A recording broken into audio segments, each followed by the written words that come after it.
The sound of metal scraping against potato skin echoed through the mess hall kitchen as Private Sarah Chen methodically peeled her 100th potato of the morning. Her calloused hands moved with precision, each stroke of the peeler swift and efficient. But to the soldiers walking past the kitchen window, she was just another face in the background, invisible, unremarkable, forgettable. "Look at Chen," Sergeant Rodriguez chuckled to his buddy as they grabbed their coffee. 3 months on base and still stuck peeling potatoes. Some people just aren't cut out for real military work. Sarah's jaw tightened, but she kept her eyes down. The potato skin fell in long, perfect spirals into the bucket beside her. She'd heard worse, much worse. "I heard she used to be in some special unit," whispered Private Jackson, barely lowering his voice. "But look at her now." Kitchen duty. That says it all, doesn't it? The laughter that followed cut through Sarah like a blade. She set down the potato with deliberate calm and reached for another. Her movements never faltered, never showed the storm brewing beneath her composed exterior. But they didn't know. None of them knew. They didn't know that Sarah Chen had graduated top of her class from advanced combat training. They didn't know she spoke 4 languages fluently, or that she'd spent 2 years embedded with elite reconnaissance units in classified locations. They didn't know that the reason she was here, peeling potatoes at Fort Harrison, had nothing to do with incompetence and everything to do with a mission gone wrong. A mission where she'd made an impossible choice that saved lives, but ended careers. "Chen," barked Staff Sergeant Martinez as he burst through the kitchen doors. "You done with those potatoes yet? We've got 300 soldiers to feed and you're moving like molasses." Sarah looked up, meeting his gaze steadily. "Almost finished, Staff Sergeant." "The vegetables will be prep ready in 20 minutes, Martinez scoffed. 20 minutes? A real soldier would have had this done an hour ago. He turned to the other kitchen staff. "This is what happens when they lower standards. We get people who can't handle basic duties." The words hung in the air like smoke. Sarah felt every pair of eyes in the kitchen turn toward her, waiting for a reaction, waiting for her to break, to defend herself, to prove that she was just another weak link in the chain. Instead, she picked up the next potato. "Yes, Staff Sergeant," she said quietly. "I'll work faster." Martinez shook his head in disgust and stormed out. The kitchen fell silent except for the rhythmic scraping of Sarah's peeler against potato skin. One by one, the other staff members returned to their tasks, the moment forgotten as quickly as it had begun. But Sarah remembered. She remembered every slight, every dismissive look, every time someone assumed she didn't belong. She'd been keeping count for 3 months now, and the tally was getting longer each day. What they didn't understand was that Sarah Chen had chosen to be invisible.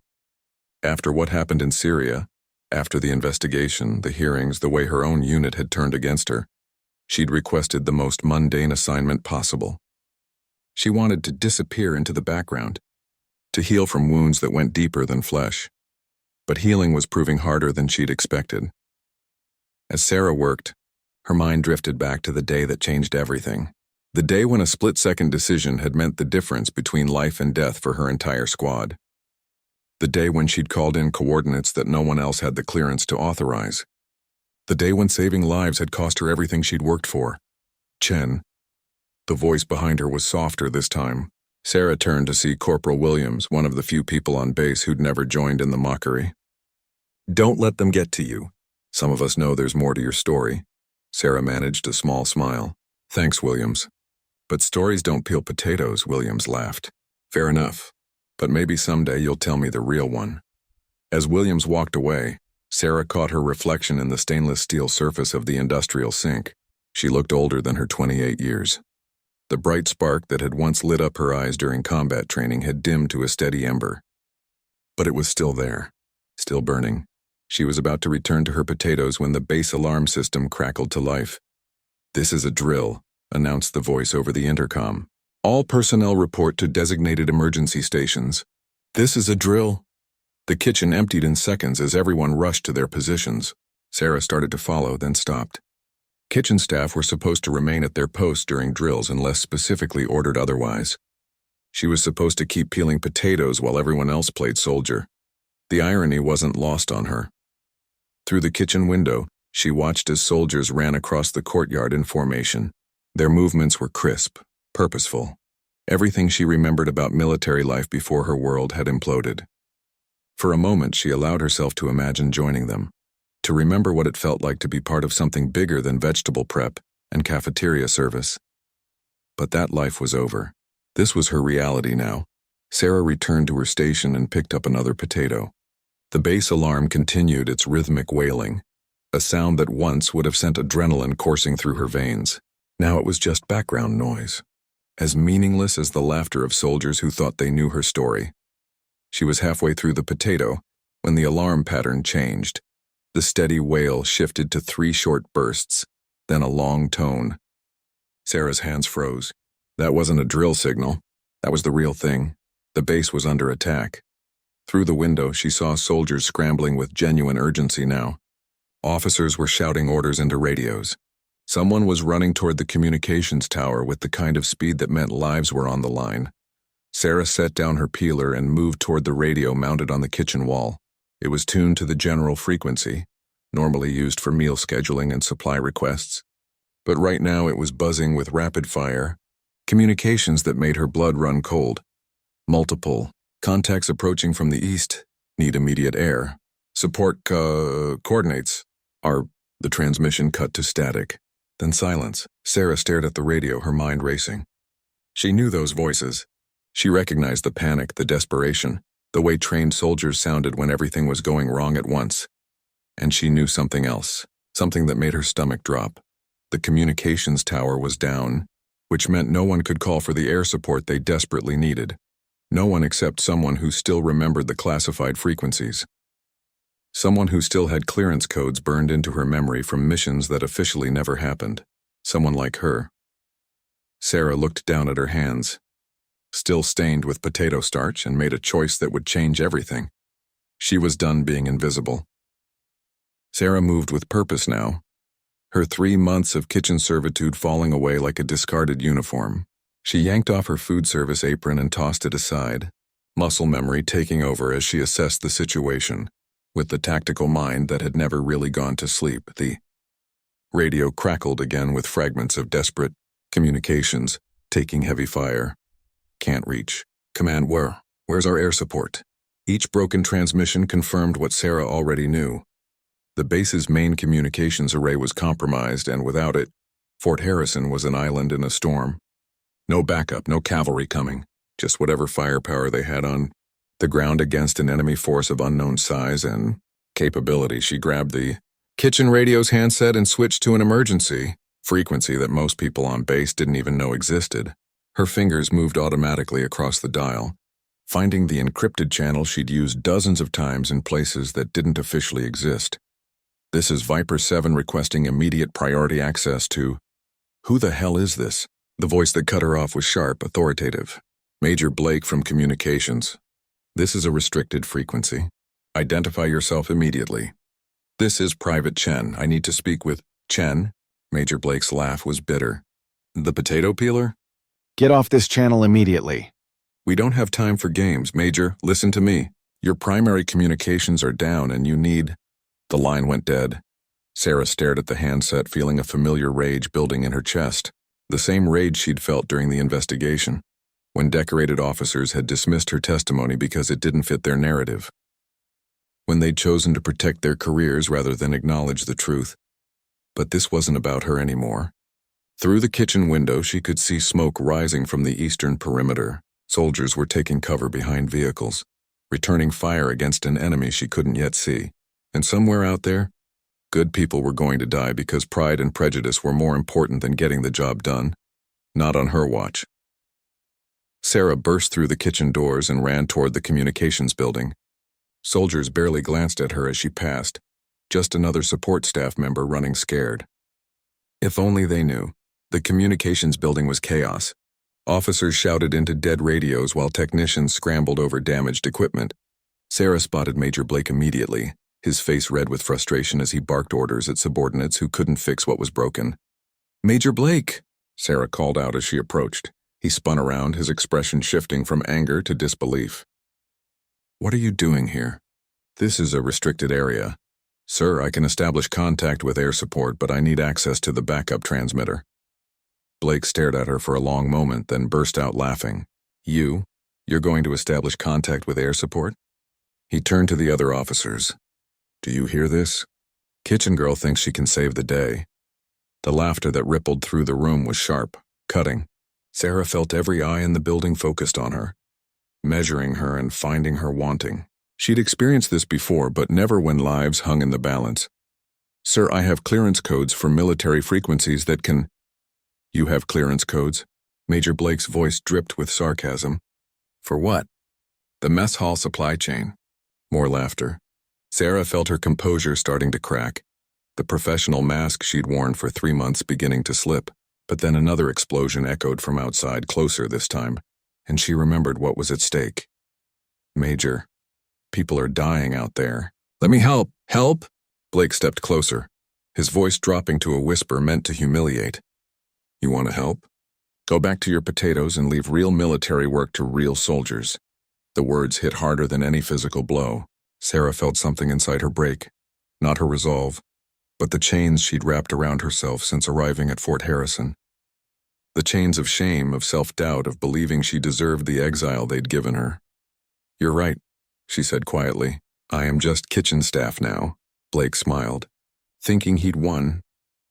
But 6 months ago, Sarah continued, her voice gaining strength, I was Sergeant First Class Sarah Chen, 75th Ranger Regiment, with a Q clearance and authorization codes for close air support in 18 countries.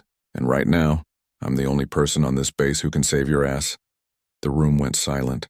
Blake's smile faltered. That's impossible, he stammered. Rangers don't end up peeling potatoes. They do when they make hard choices that save lives but break rules, Sarah replied. Now give me access to that transmitter, or explain to the families of dead soldiers why you let pride get in the way of calling for help. Before Blake could respond, Lieutenant Foster burst through the door. His uniform was torn and blood streaked down his left arm. Major, we've got at least 40 hostiles advancing on the main gate. They've got RPGs and heavy machine guns. We need air support now or they're going to overrun our position. Blake grabbed his radio, but only static answered. He tried 3 different frequencies with the same result. The main array was completely down.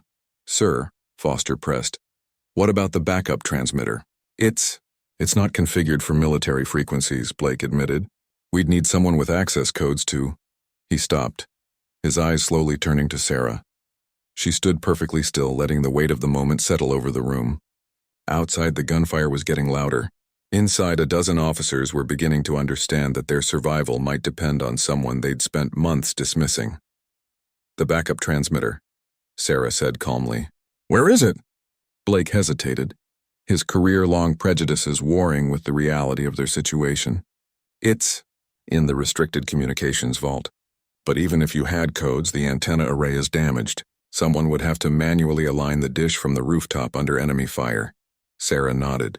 Then that's what we'll do. Blake's voice cracked slightly. I'll need someone to operate the equipment while I handle the antenna. Someone who knows the technical specifications but doesn't have to go outside.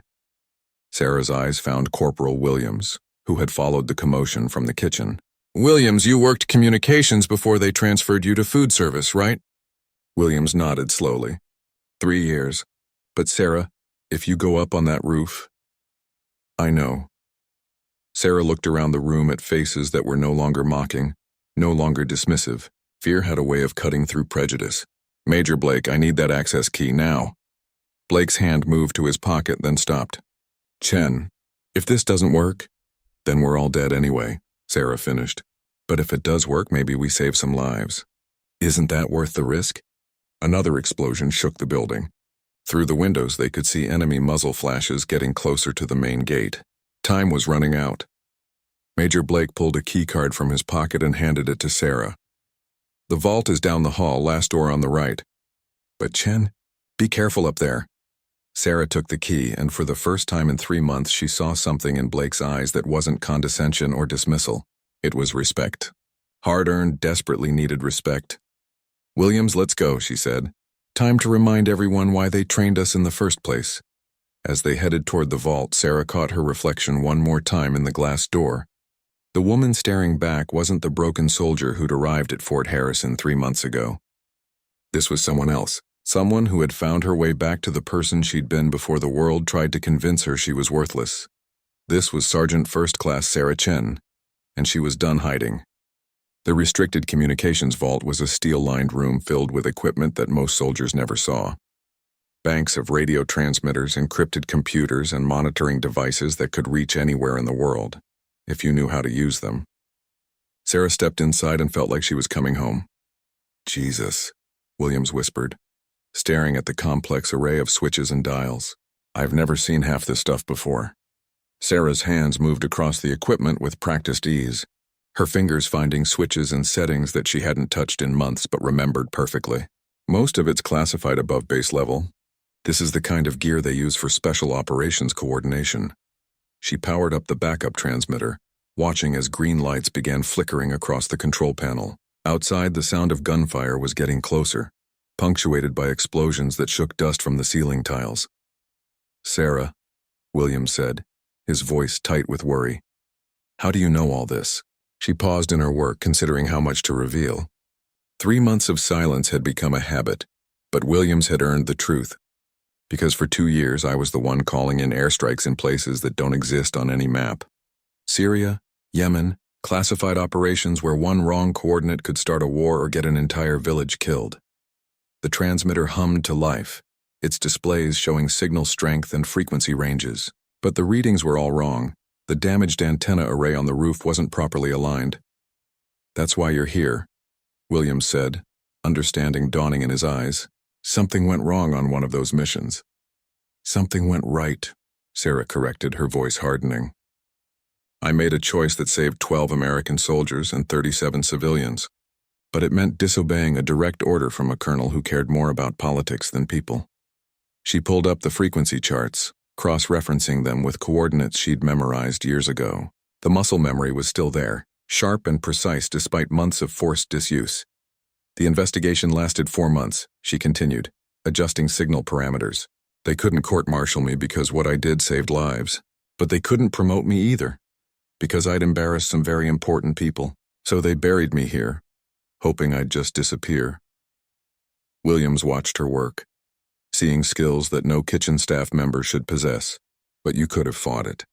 "You could have what?" Sarah's laugh was bitter. "Spent years in military courts while good soldiers died because the system cared more about covering its ass than doing what's right." She shook her head. "I chose exile. I thought it would be easier. The transmitter was ready, but the antenna readings were still showing misalignment. To call for air support, someone would have to climb onto the roof and manually adjust the dish array while enemy forces were closing in on the base perimeter." "Williams, I need you to monitor these frequencies," Sarah said, pointing to specific channels on the control board. "When I get the antenna aligned, we'll have maybe a 5-minute window before the enemy realizes what we're doing and starts targeting this building." "When you get the antenna aligned?" Williams's eyes widened. "Sarah, you can't go up there. It's suicide." Another explosion rocked the building, this one close enough to rattle the equipment racks. Through the vault's small window, they could see tracer rounds streaking across the darkening sky. "Look at those readings," Sarah said, pointing to the signal strength indicators.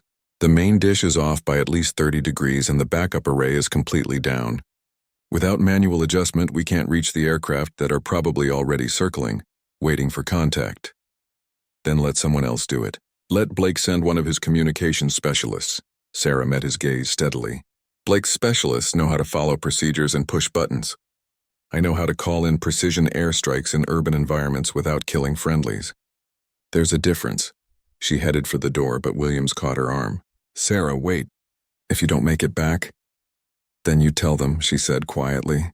"You tell them that kitchen girl knew exactly what she was doing." The route to the roof took her through hallways filled with wounded soldiers and frantic medical personnel.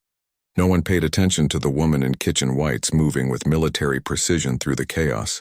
They were all too focused on the immediate crisis to notice that their salvation might come from the most unlikely source. Sarah reached the roof access ladder and began climbing. Each rung took her closer to the sounds of battle, the sharp crack of rifles, the deeper boom of RPGs, the shouting of soldiers under fire. By the time she pushed open the roof hatch, the noise was overwhelming. The communications array stretched across the rooftop like a forest of metal and wire. The main satellite dish was visibly damaged, its mounting twisted by shrapnel, but the backup antenna, a smaller, more agile unit, looked intact. Sarah low-crawled across the roof toward it, staying below the parapet to avoid enemy fire. As she reached the antenna controls, she caught her first clear view of the battle below. Enemy forces had advanced to within 200 meters of the main gate, using abandoned vehicles and concrete barriers for cover. Muzzle flashes lit up the growing darkness like deadly fireflies, and she could see Fort Harrison's defenders falling back to secondary positions. They were being overrun. Sarah's hands found the antenna control box and began making adjustments, using techniques she'd learned in places where a single degree of error meant the difference between eliminating terrorists and killing innocent families. The dish began to rotate, its motor whining against the wind. That's when the first bullet struck the antenna housing, sparking against metal inches from her head. They'd spotted her. More shots followed, forcing Sarah to work while pressing herself flat against the rooftop. Each adjustment had to be perfect. There would be no second chances. Below, she could hear officers shouting orders, trying to coordinate a defense that was rapidly falling apart. The antenna locked into position just as a rocket-propelled grenade screamed over the roof, detonating against the building's far wall. Concrete fragments rained down as Sarah scrambled back toward the access hatch. "Williams!" she called into her radio as she dropped through the hatch. "Test the signal now." She ran through corridors that seemed longer than before, past soldiers who were beginning to realize that their situation was desperate. When she burst back into the communications vault, Williams was bent over the transmitter with an expression of amazed relief. "Signal strength is at 90%, he reported. "Whatever you did up there, it worked." Sarah slid into the operator's chair and began adjusting frequencies with the speed and precision of someone who had done this under fire countless times before.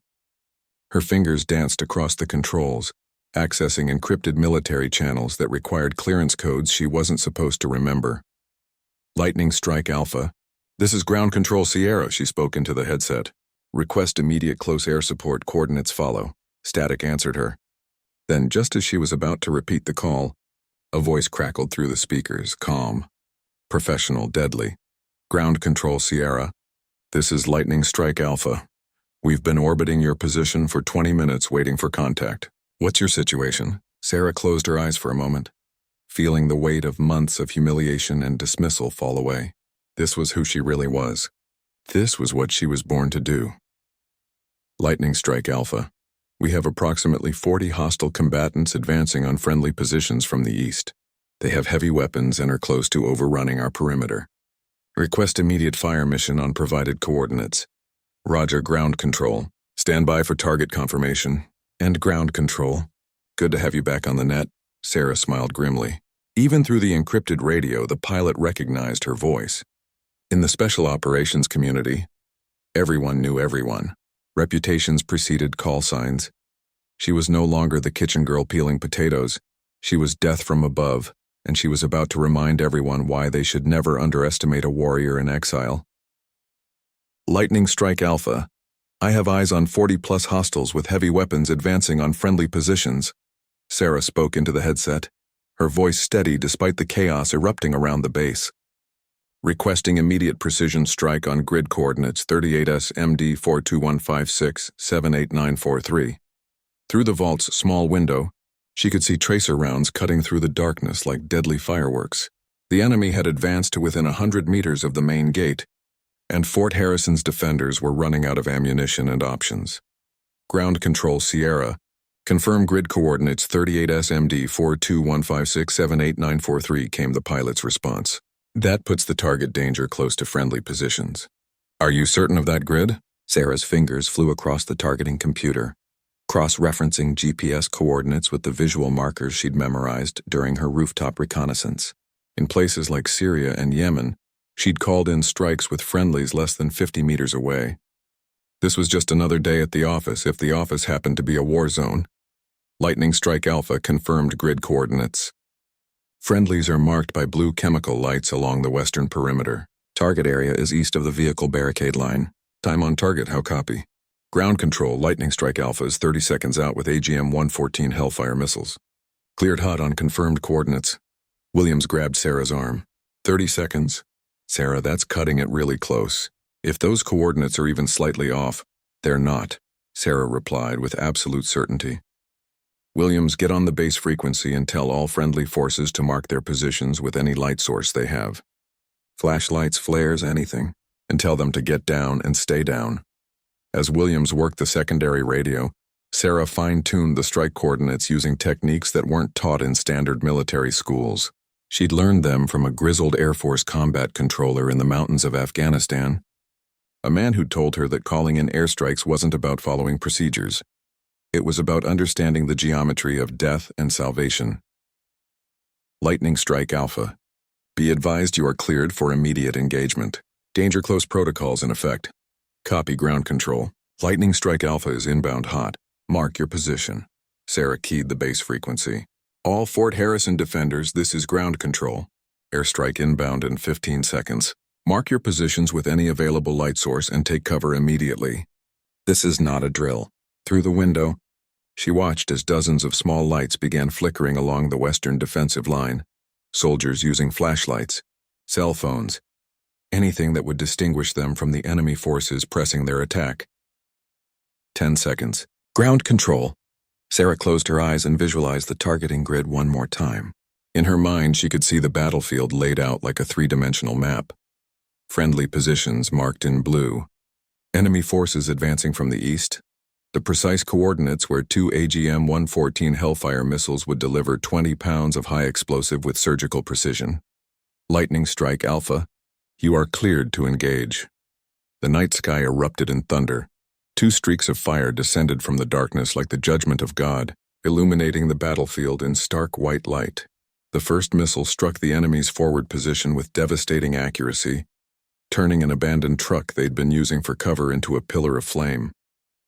The second hit their heavy weapons position, silencing the machine gun that had been pinning down Fort Harrison's defenders. The explosions were so close that the communications vault shook like an earthquake, and for a moment, Sarah wondered if her calculations had been off by crucial inches. Then the radio crackled with voices.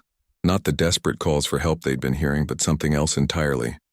Ground control, this is Bravo 6. Outstanding work. Enemy forces are retreating. I repeat, hostiles are withdrawing from the perimeter. Lightning Strike Alpha to ground control, Splash 2 confirmed. Enemy positions neutralized. Remaining hostiles appear to be withdrawing to the east. Sarah slumped back in her chair, adrenaline slowly giving way to exhaustion. Williams was staring at her with undisguised amazement, and she could hear cheering from the hallways outside the vault. Sarah, Williams said quietly, that was incredible. I've never seen anything like it. Before she could respond, the vault door burst open. Major Blake stood in the doorway, his uniform disheveled and his face streaked with sweat and smoke. Behind him crowded a dozen officers, all staring at Sarah with expressions that ranged from shock to grudging respect.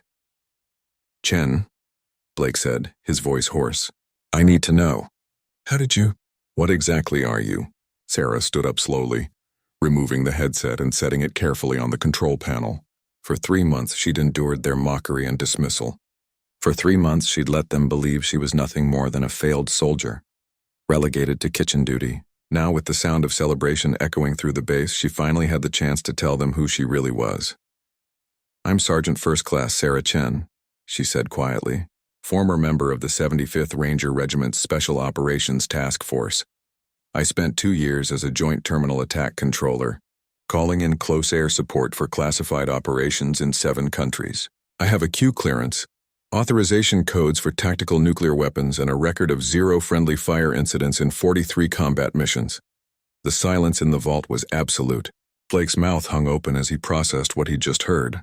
But, Sarah continued, 6 months ago I made a decision that saved lives but embarrassed some very important people. During a hostage rescue operation in Syria, I disobeyed a direct order to abort the mission when civilians were being executed. I called in precision strikes that eliminated the terrorist cell and rescued 37 hostages, including 12 American contractors. She paused, letting the weight of her words settle over the room. The operation was a complete success by any military standard. 0 American casualties, all hostiles neutralized, all hostages recovered safely. But I'd gone against the explicit orders of Colonel Marcus Fitzgerald, who wanted to pull back rather than risk a diplomatic incident. Blake's face had gone pale. Every officer in the room knew that name. Colonel Fitzgerald was now a general, being considered for promotion to the Joint Chiefs of Staff. Fitzgerald couldn't court-martial me without admitting that his order would have resulted in the execution of American citizens, but he couldn't let my insubordination go unpunished either, so he buried me here, at Fort Harrison, with orders that I be assigned to the most menial duties available. Major Blake stepped forward, his voice barely above a whisper. Chen, we had no idea. You had no idea because you never asked, Sarah replied. You saw a woman assigned to kitchen duty and assumed she belonged there. You never wondered why someone with top-secret clearance was peeling potatoes instead of briefing drone pilots. Lieutenant Foster, still bandaged from the battle, spoke up from the back of the group.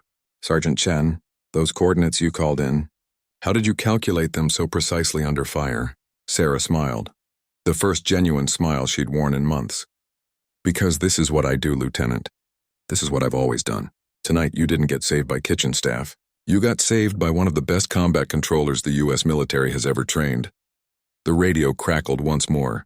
Ground Control Sierra, this is Lightning Strike Alpha requesting final battle damage assessment. Sarah reached for the headset, then paused and looked at Major Blake. Permission to complete the mission, sir? Blake nodded slowly, understanding that he was witnessing something extraordinary. Not just the end of a battle, but the resurrection of a warrior who had been buried under months of deliberate humiliation. Lightning Strike Alpha, this is Ground Control Sierra. Sarah spoke into the radio with quiet authority. Mission complete. All friendly forces secure. Enemy neutralized. Fort Harrison sends its thanks. Copy that, Ground Control. And Ground Control, it's good to hear your voice again. Lightning Strike Alpha returning to base. As the radio fell silent, Sarah looked around the room at faces that would never see her the same way again. Tomorrow there would be reports to write, explanations to give, and probably some very uncomfortable conversations with people who outranked everyone on the base. But tonight, for the first time in months, Sarah Chen felt like herself again. Sergeant Chen, Major Blake said formally, extending his hand. On behalf of Fort Harrison, thank you. You saved us all. Sarah shook his hand, then looked him directly in the eyes. Major, respectfully, I wasn't trying to save you. I was just doing my job. As she walked out of the vault and through hallways filled with grateful soldiers, Sarah caught her reflection one last time in the glass doors. The woman staring back was no longer invisible, no longer broken, no longer hiding from who she was meant to be. They had mocked the kitchen girl peeling potatoes until she called in the airstrike that saved everyone.